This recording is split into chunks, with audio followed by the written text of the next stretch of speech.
우리가 지난주에는 하나님께서 은혜로 택하여 남겨두신 자들에게 이제 장차 어떤 큰 일을 행하실 것인가, 구원이란 무엇인가, 이것을 살펴보았습니다. 구원이란 무엇인가? 이것은 지난주에 살펴보았던 에스겔 36장 24절부터 28절에 아주 정확하게 잘 설명이 되어 있습니다. 구원이란 무엇인가? 이것은 성경 전체의 핵심, 기초이기 때문에 한 절씩 따라가며 간단히 복습을 해보겠습니다. 에스겔 36장 24절 한번 같이 읽어보겠습니다. 내가 너희를 여러 나라 가운데서 인도하여 내고 여러 민족 가운데에서 모아 데리고 고국 땅에 들어가서, 이 구원이란 무엇인가에서 우리가 가장 먼저 주목해야 되는 단어가 뭐라고 그랬죠? 내가라고 그랬죠. 내가. 구원은 오직 하나님의 주권적인 은혜입니다. 우리 여기를 딱 책갈피로 표시해 둔 다음에 로마서 8장 30절을 한번 볼게요. 로마서 8장 30절.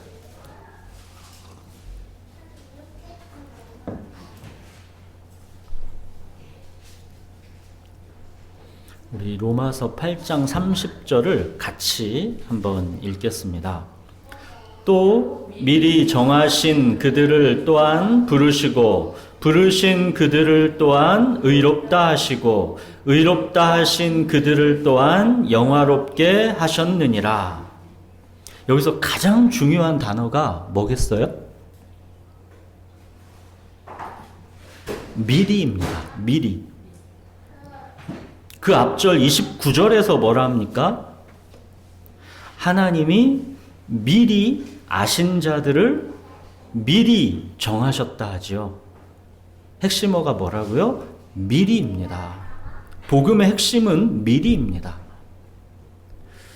보십시오. 구원은 하나님께서 일방적으로 주권적 은혜로 행하시는 것입니다. 하나님께서 주권적으로 창세전에 택하신 자들을 미리 구원하시기로 정하십니다. 그렇게 구원하시기로 미리 정하신 그들을 부르십니다. 부르신 그들을 또한 의롭다 하십니다. 의롭다 하신 그들을 또한 영화롭게 하십니다. 죄로 인해 그 영과 마음이 죽어있기 때문에 하나님은 그 택하신 백성을 주권적으로 살려내시는 것입니다. 그 영과 마음이 죽어있는 자가 어떻게 하나님의 부르심에 스스로 반응하겠습니까? 죽어있는 자에게 아무리 말을 걸어도 듣고 대답할 수가 없죠. 죽은 자를 살려내는 것, 즉 구원이기 때문에 이거는 오직 하나님만이 하시는 것입니다. 그렇게 하나님은 당신의 택하신 백성을 바벨론이라는 거대한 세상에서 빼내서 약속의 땅 가나안으로 들어가게 하십니다. 이렇게 세상에서 건져내서 하나님의 나라로 들어가게 하시는 것, 이것이 구원입니다. 이 교회라는 단어가 에클레시아라 그랬죠. 에클레시아. 에크는 이게 밖으로라는 뜻이고 클레오는 부르다라는 뜻입니다. 그래서 이제 에클레시아라는 뜻은 밖으로 불러져서 나온 사람들이라는 뜻입니다. 하나님께서 세상으로부터 밖으로 불러내었다라는 뜻입니다. 죄로 죽어있는 세상으로부터 밖으로 불러내시는 것, 이게 구원입니다. 하나님께서 이렇게 미리 정하신 자들을 밖으로 불러내신 다음에 무엇을 하십니까? 미리 정하신 자들을 부르신 그들을 또한 의롭다 하십니다. 에스겔 편언대 25절 또 한번 같이 읽겠습니다. 같이 읽겠습니다. 맑은 물을 너희에게 뿌려서 너희로 정결하게 하되 곧 너희 모든 더러운 것에서와 모든 우상 숭배에서 너희를 정결하게 할 것이며, 하나님은 은혜로 택하신 자의 모든 죄를 예수 그리스도의 십자가의 피로 완전히 대속하십니다. 그가 찔림은 우리의 허물 때문이요 그가 상함은 우리의 죄악 때문이라. 그가 징계를 받음으로 우리는 평화를 누리고 그가 채찍에 맞음으로 우리는 나음을 받았도다. 우리는 다 양 같아서 그릇 행하여 각기 제 길로 갔거늘 여호와께서는 우리 모두의 죄악을 그에게 담당시키셨도다. 하나님은 이렇게 택하신 자들을 부르셔서 예수 그리스도의 보혈로 의의 예복을 입혀주십니다. 미리 정하신 그들을 부르시고, 자, 이렇게 의롭다 하시고, 그 다음은 이제 어떻게 하신다고 그랬습니까? 영화롭게 하신다 했죠. 영화롭게 하시기 위해 하나님은 우리에게 새 영, 새 마음을 주십니다. 우리 26절 같이 읽겠습니다. 또 새 영을 너희 속에 두고 새 마음을 너희에게 주되 너희 육신에서 굳은 마음을 제거하고 부드러운 마음을 줄 것이며. 그동안 이스라엘의 근본적인 문제가 무엇이었습니까? 이게 굳은 마음이었죠. 만물보다 심히 거짓되고 부패한 마음, 이 마음이 문제였습니다. 허물과 죄로 죽어 있어서 근원적으로 하나님의 뜻을 행하는 영화로운 존재가 될 수가 없었던 것입니다. 그래서 하나님은 이 죄로 죽어 있는 그 택하신 자들에게 새 영, 새 마음을 주셔서 살려내시는 겁니다. 그래서 거듭남이라 하는 것이고, 그래서 새로운 피조물이라 하는 것입니다. 드디어 이제 말씀의 씨가 자랄 수 있는 좋은 땅이 되게 하시는 것입니다. 자, 이렇게 하나님은 거듭나서 좋은 땅이 되게 하신 다음에 또 무엇을 하십니까? 우리가 거듭났어도 그 영과 마음이 새로워졌어도 문제가 또 뭡니까? 마음이 원이로되 육신이 약하도다 이죠. 하나님은 그 이후의 삶을 우리가 알아서 살라고 다 맡기신 게 아니라 하나님의 영, 성령을 우리 속에 두십니다. 27절을 같이 읽겠습니다. 또 내 영을 너희 속에 두어 너희로 내 율례를 행하게 하리니 너희가 내 규례를 지켜 행할지라.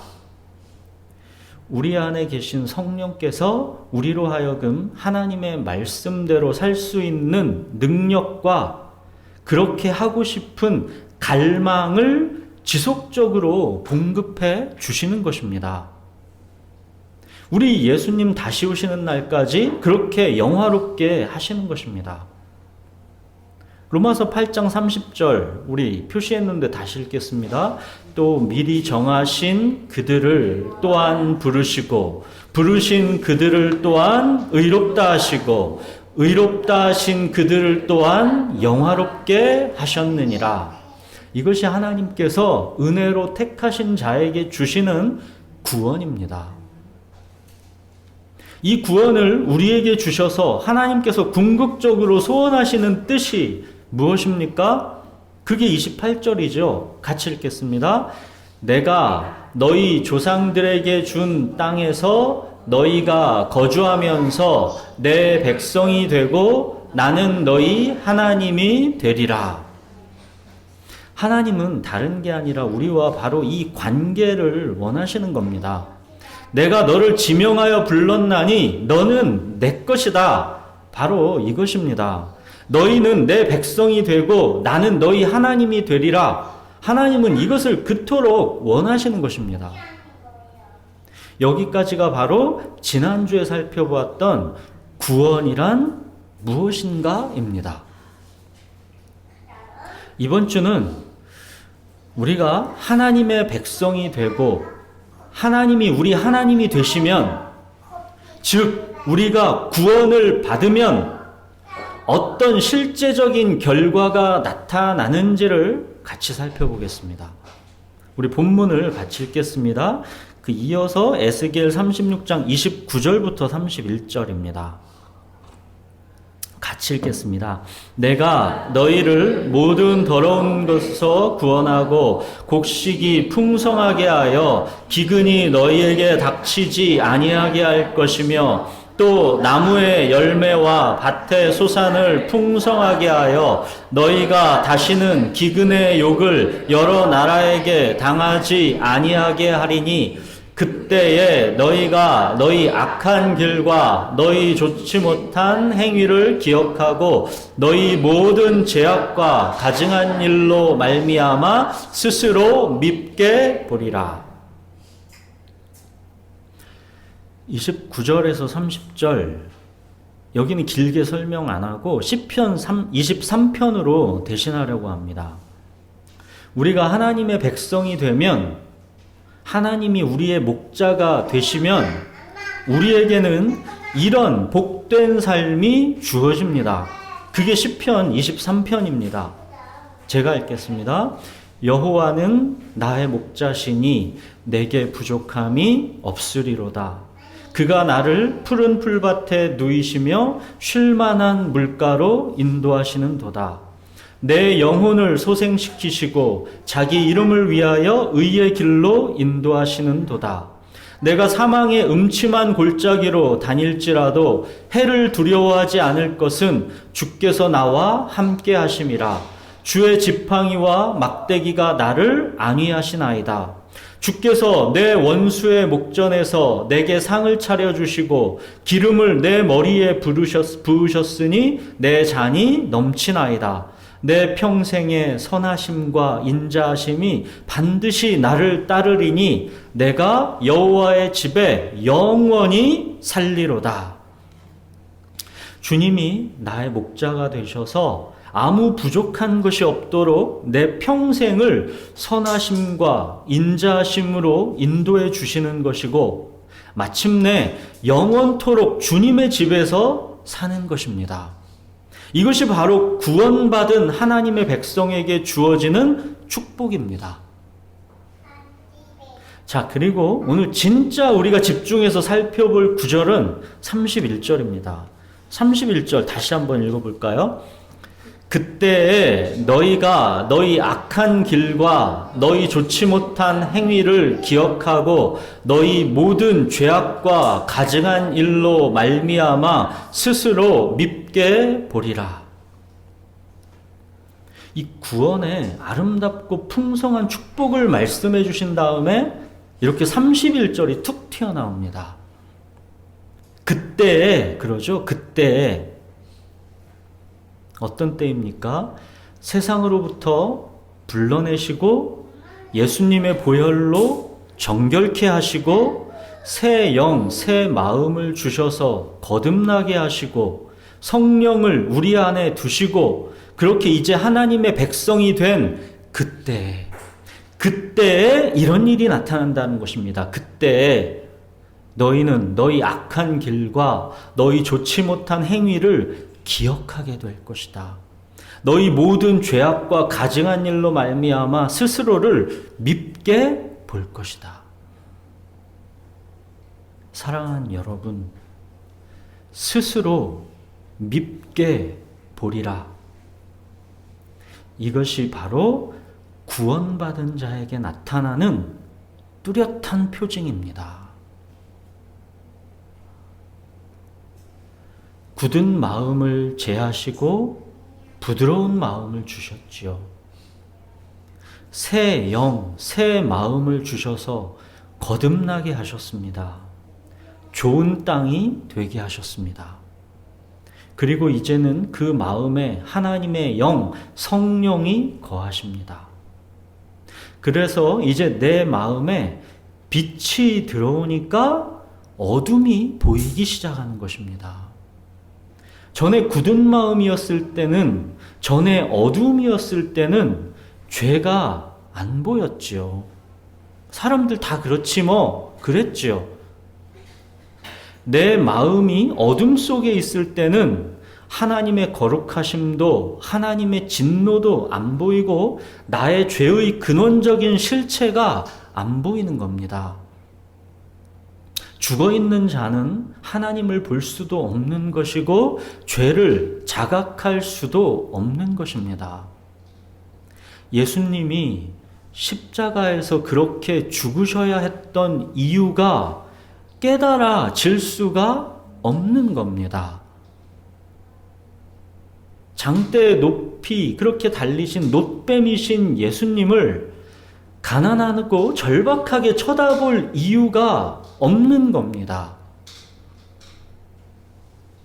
그러나 이제 새 영, 새 마음으로 거듭나서 생명이 있는 자는 이게 보이기 시작하는 겁니다. 죄를 자각하기 시작하는 것입니다. 인간은 그 죄의 영적 깊이를 스스로 깨달을 수가 없습니다. 죽어 있기 때문입니다. 굳은 마음으로는 이게 되지를 않습니다. 거듭난 사람에게 성령께서 말씀을 통해 깨닫게 해주시는 것입니다.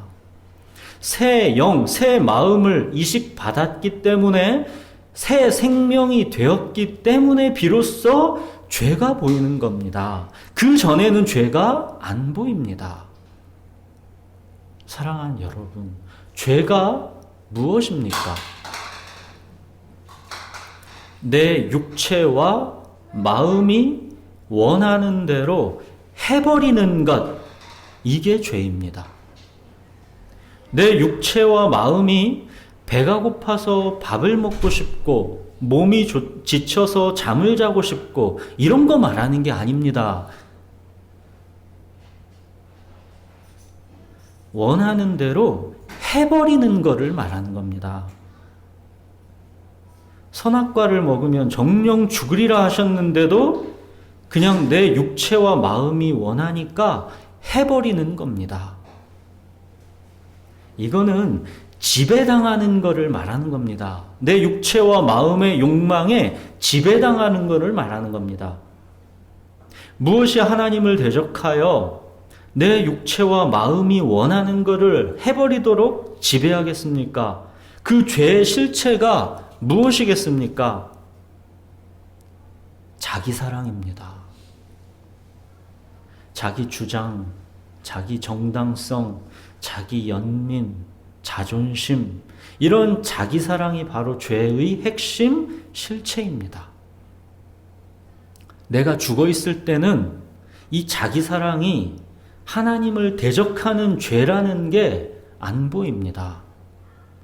굳은 마음에서는 이게 보일 수가 없는 겁니다. 나쁜 땅에서는 이게 보일 수가 없는 겁니다. 하나님께서 새 영, 새 마음을 주셔야만, 좋은 땅으로 다시 태어나게 해 주셔야만 비로소 내 안의 죄의 실체가 보이는 겁니다. 내 육체와 마음에 원하는 대로 해버리는 것, 그렇게 하나님의 뜻을 거역하여 해버리는 것이 얼마나 하나님을 진노하게 하는 죄인지가 그때서야 비로소 보이는 것입니다. 이 죄의 실체가 보이면 그때는 다윗처럼 바울처럼 탄식하게 되는 것입니다. 내가 죄악 중에 출생했습니다. 내게는 중심의 진실함이 없습니다. 죄가 항상 내 앞에 있습니다. 이것이 다윗이 죄의 실체를 보고 탄식했던 고백이었죠. 바울은 어땠습니까? 내 안에 선한 것이 없구나. 원함은 내게 있으나 행할 수가 없구나. 나는 원하는 선을 행하지 않고 어느새 원치 않았던 악을 해버리고 있구나. 오호라, 나는 곤고한 사람이로다. 이 사망의 몸에서 누가 나를 건져내랴.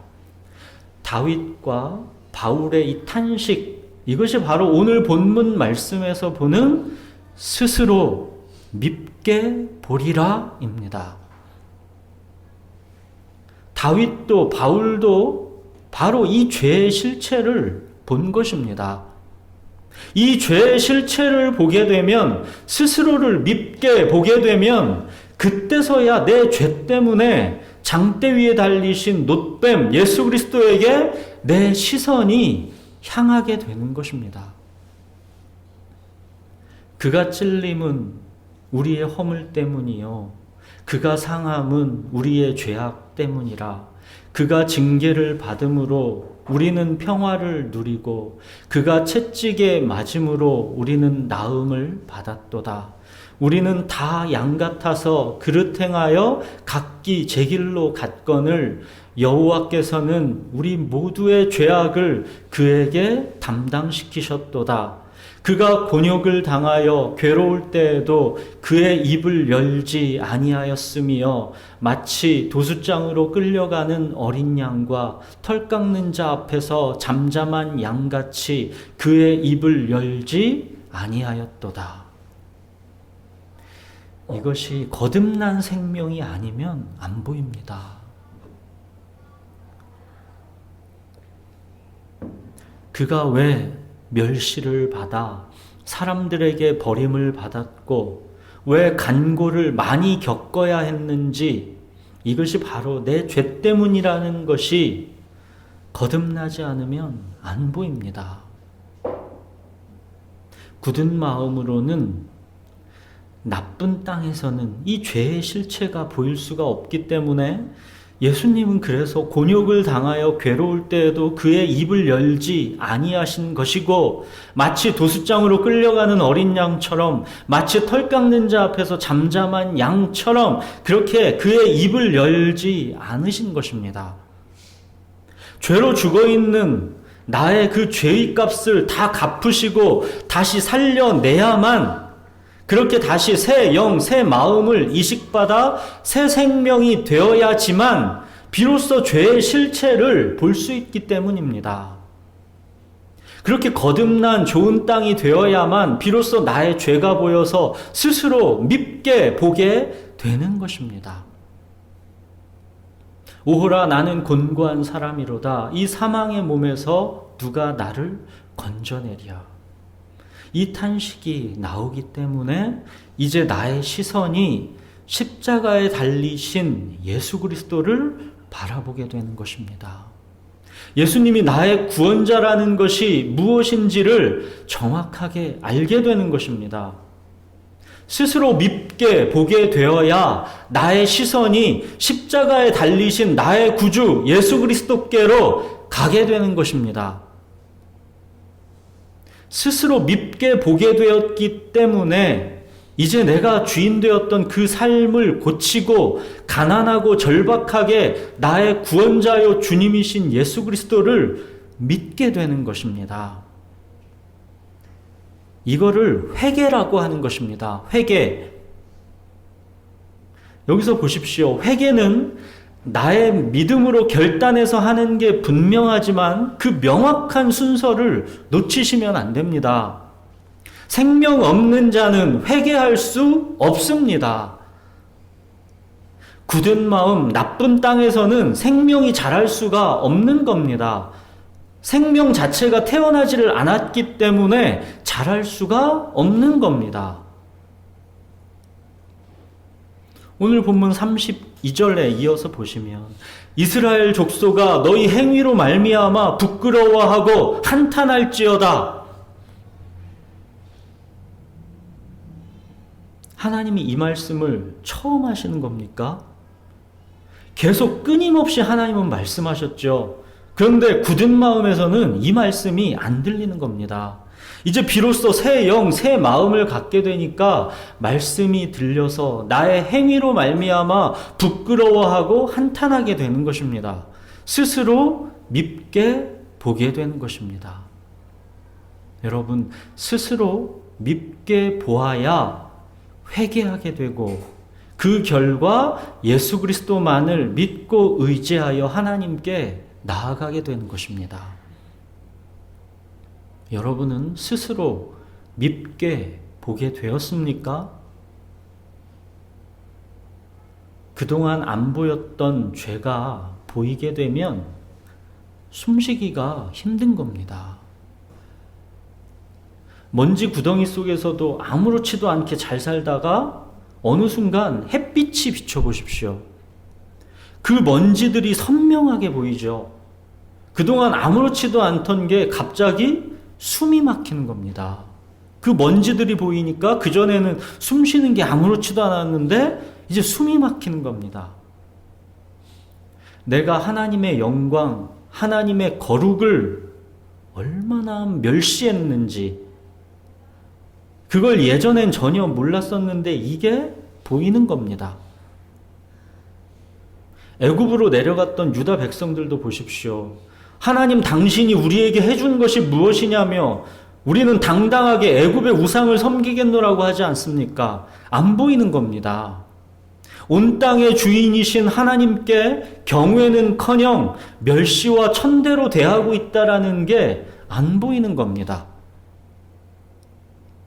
내가 주변의 사람들에게 내 육체와 마음의 원대로 해버린 결과로 어떤 상처와 아픔을 주고 있는지 이게 안 보입니다. 내가 육체와 마음의 원대로 해버리고 살면 내 주변의 사람들은 고통을 당하게 됩니다. 어떤 형태로든 그것이 무섭고 가혹하게 상처를 만들어냅니다. 그런데 이것들이 전혀 안 보입니다. 그러다 어느 순간 이게 보이는 겁니다. 하나님의 말씀이 내가 대체 무슨 죄를 짓고 살아왔던 것인지를 보게 해주시는 겁니다.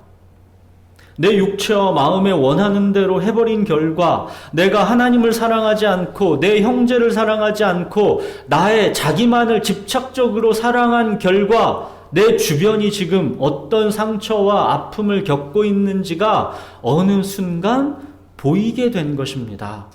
그래서 스스로 밉게 보게 되는 것입니다. 그동안 내 육체와 마음에 원하는 대로 해버린 결과가 눈에 들어오는 것입니다. 이거는 컵에 있던 물을 다 쏟아버린 것과 같습니다. 주워 담을 수가 없습니다. 그 결과 때문에 허덕입니다. 되돌릴 수가 없습니다. 그래서 스스로 밉게 보게 된 사람은 바울의 이 탄식을 하게 된 겁니다. 오호라, 나는 곤고한 사람이로다.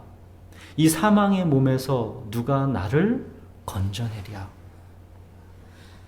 내가 죄인 중에 괴수다. 바로 이 시점까지 와야, 그래야 비로소 십자가에 달리신 예수 그리스도에게로 나의 마음이 끌리는 것입니다. 스스로 밉게 보게 되기 전까지는 교회를 나와도 하나님을 가끔 부를 뿐이지 예수님에게는 통 관심이 가지지를 않게 됩니다. 예수님을 귀히 여기지 않는 것입니다. 그런데 하나님을 부르는 것은 익숙합니다. 그러나 이렇게 부르는 하나님은 나를 위하여 나를 인도할 신이지 참 하나님이 아닙니다. 하나님은 오직 예수 그리스도를 통하여만 알 수 있는 것입니다. 예수께서 이르시되 내가 곧 길이요 진리요 생명이니 나로 말미암지 않고는 아버지께로 올 자가 없느니라. 나로 말미암지 않고는, 예수님을 통하지 않고는 하나님을 알 수가 없습니다. 스스로 밉게 보게 되었기 때문에, 가난하고 절박한 영혼의 상태가 되었기 때문에 비로소 갈보리 언덕에 이 예수 그리스도의 십자가에 내 마음이 끌리는 것입니다. 그가 찔림은 우리의 허물 때문이요 그가 상함은 우리의 죄악 때문이라. 그가 징계를 받음으로 우리는 평화를 누리고 그가 채찍에 맞음으로 우리는 나음을 받았도다. 우리는 다 양 같아서 그릇 행하여 각기 제 길로 갔거늘 여호와께서는 우리 모두의 죄악을 그에게 담당시키셨도다. 이 말씀이 그냥 무덤덤하게 읽어지지를 않는 겁니다. 갈보리산 위에 그 멸시천대 받은 주의 십자가에 나의 마음이 끌리게 될 수밖에 없는 겁니다. 바울이 왜 나는 예수 그리스도와 그가 십자가에 못 박히신 것 외에는 아무것도 알지 아니하기로 작정하였다 하는지 그 마음에 깊이 공감이 되는 것입니다. 사랑하는 여러분, 스스로 밉게 보리라. 이것 또한 하나님의 주권적 은혜의 결과입니다. 하나님께서 주권적 은혜로 택하시고 부르시고 의롭다 해주셨기 때문에 그렇게 새 영, 새 마음으로 거듭나게 해주셨기 때문에 내 죄의 실체를 내가 보게 된 것이고 그래서 스스로 밉게 보게 될 수밖에 없던 것입니다. 그래서 결국 예수 그리스도의 십자가가 내 마음이 끌리게 하신 것입니다. 하나님의 주권적 은혜는 우리가 계속 살펴보고 있었습니다. 그죠? 결국 어디로 이끄십니까? 이 주권적 은혜가 향하는 곳은 예수 그리스도의 십자가입니다. 하나님께서 주권적 은혜로 우리가 스스로 밉게 보게 되는 자리로 몰아가시고 결국 예수 그리스도의 십자가 앞에 우리를 당독해 하시는 것입니다. 그거는 하나님이 얼마나 우리를 사랑하고 있는지 그것을 분명하게 믿을 수 있도록 확증시켜 주시려는 것입니다. 우리가 아직 죄인 되었을 때 그리스도께서 우리를 위하여 죽으심으로 하나님께서 우리에 대한 자기의 사랑을 확증하셨느니라. 예수 그리스도의 십자가에서 나타난 하나님의 사랑과 긍휼이 얼마나 귀한 것인지 그거를 하나님은 우리가 보게 하시려는 것입니다. 로마서 8장 아까 책갈피 끼웠는데 한번 보십시오. 8장 30절 읽었었는데 31절 32절 자 이어서 31절 32절 같이 읽겠습니다. 그런즉 이 일에 대하여 우리가 무슨 말 하리요? 만일 하나님이 우리를 위하시면 누가 우리를 대적하리요? 자기 아들을 아끼지 아니하시고 우리 모든 사람을 위하여 내주시니가 어찌 그 아들과 함께 모든 것을 우리에게 주시지 아니하겠느냐? 사랑하는 여러분, 우리는 하나님의 사랑과 은혜가 어떠한지 아마 그 측량할 수 없는 부요함을 우리가 살아가면서 이 땅에서 정말 아주 조금 맛보고 가는 것일 것입니다. 결국 성화라는 것이 무엇이겠습니까? 스스로 밉게 보게 되는 것. 그래서 하나님의 은혜와 긍휼을 예수 그리스도의 십자가를 통해 알아가는 것. 이것이 성화의 과정입니다. 그래서 아무 말도 할 수 없는 존재가 되는 것. 이게 성화의 과정입니다. 스스로 밉게 보게 되는 것. 이 또한 하나님의 주권적 은혜입니다. 그래서 죄가 더한 곳에 은혜가 더하다 하시는 것입니다. 하나님의 사랑, 하나님의 긍휼은 우리 인간의 생각 그 크기로 상상해낼 수가 없는 겁니다. 우리는 나 같은 이런 죄인을 어찌 사랑하실까? 이게 상상이 사실 잘 안 갑니다. 그리고 더 상상이 안 가는 거는 어떻게 저런 죄인을 사랑하실까? 이건 더욱 상상이 안 가죠. 그러나 하나님은 우리가 아직 죄인 되었을 때에 자기 아들을 십자가에 내어주심으로 사랑을 확증하신 분입니다.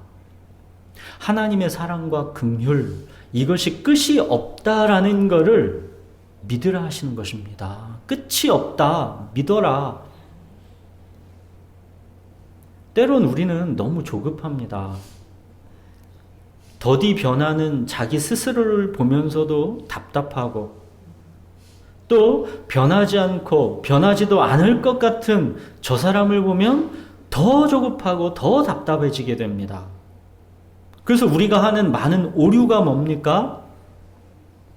하나님의 주권적 은혜와 하나님의 때를 신뢰하지 못하고 조급하게 내가 간섭하려는 경우가 생기는 것이죠.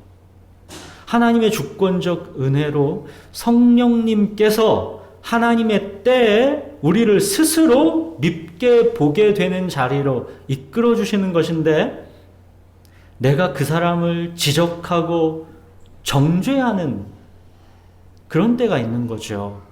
그 답답한 마음이야 왜 모르겠습니까? 그 사람이 정말 예수 그리스도의 십자가 사랑을 알게 되기를 너무도 간절히 바라니까 그 조급한 마음에 그러기도 하는 거죠. 그러나 스스로 밉게 보게 되는 것이지, 다른 누가 너를 좀 밉게 보라고 지적하고 정죄한다고 그가 그렇게 되는 게 아닙니다. 그 사람에게 은혜의 때가 오기를 중보하는 것, 이거 말고는 달리 방법이 없습니다.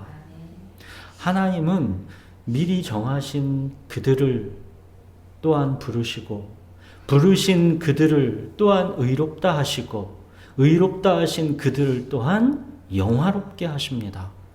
하나님의 주권적 은혜를 믿고 의지하며 계속 중보하는 것, 그것이 우리의 할 일입니다. 사랑하는 여러분, 요즘 인간의 마음, 인간의 행복, 이런 거랑 관련해서 심리학에서 가장 많이 나오는 단어가 뭡니까? 요즘 많이 들어보는 단어가 자존감일 겁니다. 자존감. 자존감이 어디서 올까요? 세상에서는 여러 심리학적인 얘기들로 그렇게 자존감 수업을 외치고 있지만, 왜 사람들의 자존감은 여전히 채워지고 있지가 않을까요? 인간 스스로 그 내면이 자존감을 가질 만한 존재가 아니기 때문입니다. 그 상태가 아니기 때문입니다. 근본적으로 아닙니다. 육체와 마음에 원하는 대로 하나님을 대적해서 해버리고 많은 그 죄인이 무슨 스스로 자존감을 갖고 삽니까? 그래서 아무리 자존감 수업을 해봐야 근원적으로 그 안에서 자존감이 생길 수가 없는 겁니다. 그래서 성공과 자랑으로, 명예로 자존감을 만들어내려고 하는 것이죠. 아무리 그렇게 해봐야 근원적인 자존감은 생길 수가 없는 겁니다. 그 불안과 두려움은 없어질 수가 없는 겁니다. 근원적으로 자존감이라는 것은 스스로를 밉게 보게 되는 것, 여기에서 출발하는 것입니다. 자기 스스로의 정확한 상태를 보는 것, 여기에서 출발하는 것입니다. 자기 밑장을 다 까봐야 그때서 출발하는 겁니다. 아, 내가 이런 존재구나. 내 밑장의 그 끝을 봐야 그때부터 자존감은 출발하는 것입니다. 나는 스스로 나를 숨길 것도 없이 하나님 앞에서 정말 밑장을 다 보였는데, 내 안에는 정말 선한 것이 없고 지독히 자기중심적이고 나는 스스로도 밉게 보이고 도무지 사랑을 받기에 합당하지 않은 것 같은데 하나님이 나의 존재가 그렇지 않다는 것입니다. 너는 태어나기 전부터 내가 미리 택한 자이다. 내가 너를 지명하여 불렀다. 죄로 죽어있는 너를 구원하기 위해 나는 내 독생자도 아끼지 않고 십자가에 내주었다. 너는 내 것이다. 너는 내게 보배롭고 존귀하다. 내가 너를 사랑한다. 이게 지금 제가 만들어낸 말입니까? 성경에 있는 말이잖아요. 이것이 정확하게 하나님께서 보시는 나의 존재입니다. 자존감은 바로 이 나의 존재가 하나님 앞에서 진정 무엇인지를 아는 것에서 나오는 것입니다. 스스로 밉게 보게 되기 전까지는 내가 하나님께 사랑받는 존재인지가 안 보입니다. 나는 사랑받는 존재야. 나는 사랑받기 위해 태어난 존재야. 아무리 노력하고 찬양을 열심히 해보십시오. 되나? 잠깐 그러는 것 같다가도 안 믿어집니다. 스스로 밉게 보게 되어야 예수 그리스도가 나에게 누구신지가 보이는 것이고, 그래야 내가 하나님께 어떤 존재인지가 예수 그리스도의 십자가를 통해서 비로소 알고 느껴지게 되는 것입니다. 그래서 스스로 밉게 보게 되는 것이 근원적인 자존감의 출발이 되는 것입니다.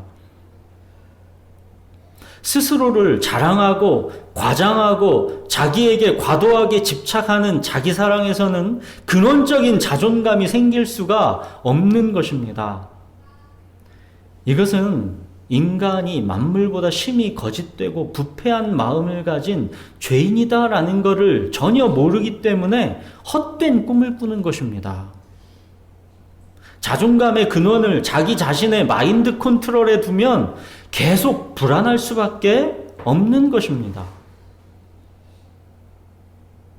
스스로 밉게 보게 될 때, 자기 밑장을 다 확인하게 될 때, 나는 진짜 죄인이구나, 이거 보게 될 때 자존감은 그때부터 회복되기 시작합니다. 사랑하는 여러분, 예수님이 바로 영원히 목마르지 않게 하시는 생수이고, 예수님이 바로 결코 줄이지 않게 하시는 생명의 떡이십니다. 목마르고 배고픈 것을 세상에서 채워보려고, 사람에게서 채워보려고, 내 욕망에서 채워보려고, 육체와 마음에서 원하는 것을 그냥 해버리는 죄된 그 옛 본성에서 돌아서십시오. 내가 하나님께 어떤 존재인지를 기억하십시오. 하나님께서 미리 택하시고 미리 정하셨습니다. 내 죄보다도 미리입니다. 먼저입니다. 내 죄의 그 밑바닥보다도 하나님께서 나를 택하시고 구원하시기로 정하신 게 먼저입니다. 이 미리라는 순서를 절대 놓치지 마십시오. 그런 나를 부르시고 의롭다 하시고 영화롭게 하셨습니다. 하나님은 나를 위해 독생자 예수 그리스도를 십자가에 내어주시어 이 구원을 이루어내셨습니다. 자기 사랑이라는 옛 삶의 방식에서 돌아서서 여러분의 존재와 또 여러분의 하나님의 부르심에 합당한 그 삶을 사십시오. 여러분의 몸을 하나님이 기뻐하시는 거룩한 산 제물로 드리십시오. 이것이 우리들이 마땅히 드려야 할 영적 예배입니다. 우리 기도하겠습니다.